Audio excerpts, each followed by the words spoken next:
Hi, nerds. We're going to look at this and some others like this. And if you live in the United States, you probably have no idea what that is. You probably haven't seen it. But if you live in the UK and you're a nerd back in the 80s, you're like, oh, yeah. I know exactly what that is. So let's take a look at this and a few other titles that were just like it.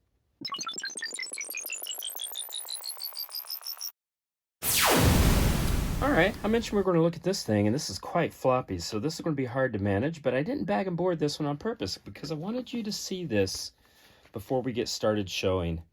These are thin. These are really thin.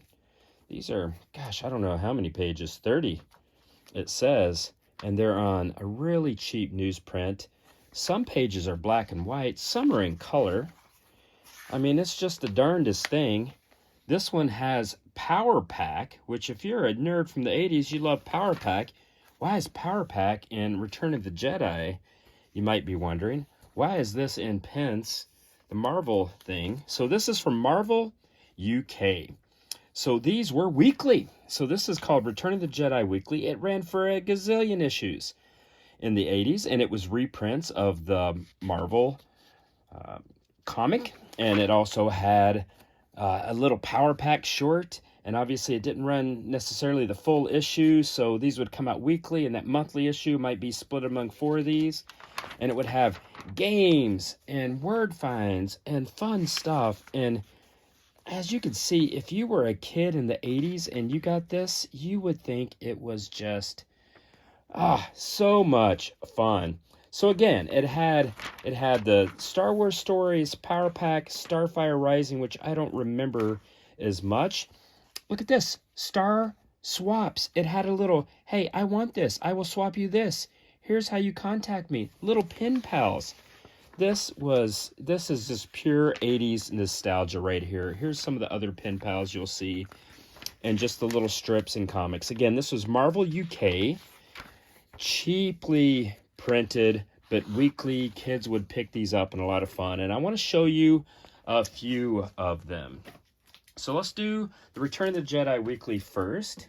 You will see number 82 here, and it's in 1985 for 25 pence. You see these had the little more realistic covers. This one had Power Pack right on the front here to show you what was inside. A kid as they'd buy it. But then look, they also had kind of these poster style. These were a lot of fun, and they're pretty scarce in the United States because, again, these were released in the UK for Marvel UK. And so I am thrilled to have these. You just don't see these much in the States. These are my favorite. The earlier issues, so you see we're going backwards. The earlier issues had these photo-realistic covers a little more. You see number 78, we're going backwards. This is the era that I really loved and was really excited about.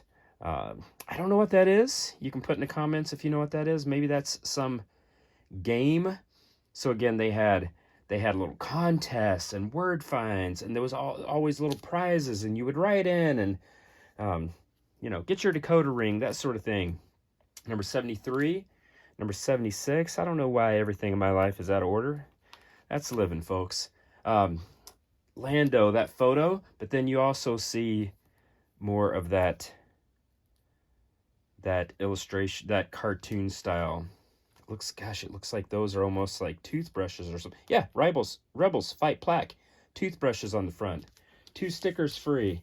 And again, if you were a kid, to get these for really inexpensive because they were printed on cheap paper, and they were thin and they were floppy. And if you can see the size is quite large. If we compare it, I mean, this is a pre-code golden age. So that's a large comic to begin with, but you can see how large they are. A magazine board, a standard magazine board, they're coming over 3 or 4 millimeters. You like how I use millimeters and not the imperial system because, we're talking about international editions. We need to use metric. So there is 83, which again, this is a famous piece of poster artwork from that era. Again, this is Return of the Jedi Weekly. They would come out every week. So you see 19th of January, 9th of February, and later ones, you see 94 here, they started to bring in this type of artwork. So you see 93, 94, again, we're in the mid 80s still, 85. This is the fun, the fiercest warriors in the galaxy. It looks like here's a win a galaxy game. So a lot of games. I mean, this is fun. I don't know what's happening there, but these folks are punk rock. That is 1985, if ever there was anything 1985. And sleeveless. That's the way we all looked in 1985. I sure as heck did. Here is C-3PO. He was floating in space, his death walk. Poor C-3PO, gets no respect. And again, folks will remember this image, this character from the Star Wars comics. So the Star Wars comics would be reprinted here. It started with Star Wars Weekly, and Star Wars Weekly ran, oh gosh, close to 400 issues, something crazy. And again, if you're running weekly, you're banging them out. And then it was relaunched at #1 with Return of the Jedi Weekly, if I remember correctly. If I'm not, someone can correct me in the comments. That looks like the Rocketeer there. So a little Dave Stevens action sneaking in. So again, Power Pack is back on the front cover. But look here, cornflakes. So they're feeding kids. They're telling them to brush their teeth. These are the kind of comics that they had in the UK. And I just think these are grand because you just don't see them as much in the States. But they didn't just do Star Wars. They also did Transformers Weekly. So check that out.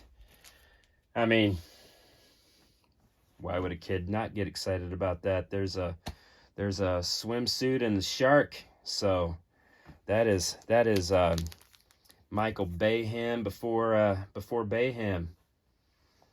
So Action Force was the G.I. Joe version. So you had Transformers and Action Force. Now remember, in the States, we had Transformers and G.I. Joe. G.I. Joe and Transformers, they would be a part of appearing in each other's issues frequently.